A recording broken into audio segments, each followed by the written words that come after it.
Action. ఆహారాన్ని నమిలి తింటే ఆరోగ్యానికి మంచిదని పెద్దలు చెబుతూ ఉంటారు. రోజు తీసుకునే ఆహారాన్ని నమిలి తినడం ద్వారా క్యాలరీల శాతం తగ్గుతుందని, దీంతో బరువు తగ్గడం జరుగుతుందని చైనాకు చెందిన ఓ మెడికల్ యూనివర్సిటీ నిర్వహించిన అధ్యయనంలోనూ తేలింది. ఆహారాన్ని మెల్లగా నమిలి తినడం ద్వారా జీర్ణాశయంలోకి వెళ్లడంతో బరువు పెరగడాన్ని నియంత్రించడానికి వీలవుతుంది. ఆహారాన్ని బాగా నమిలి తినడం మంచిది. ఇలా నమలడం వల్ల నోటిలోని లాలాజల గ్రంథులు అధికంగా లాలాజలాన్ని స్రవిస్తాయి.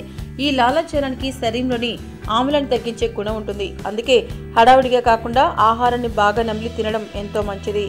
బాగా నమిలి తినాల్సిన ఆహారాన్ని తీసుకునే వారిలో కూడా చర్మం త్వరగా ముడతలు పడవు. ఎక్కువసేపు నమలడం ద్వారా ముక్కులోని కండరాలు శ్రమిస్తాయి. చర్మపు మెటబాలిజం మెరుగవుతుంది కాబట్టి ముడతలు పడవు. మీకు ఈ వీడియో నచ్చితే ఒక లైక్ కొట్టండి, లేకపోతే కామెంట్ చేయండి. బట్ సబ్స్క్రైబ్ చేయడం మర్చిపోకండి.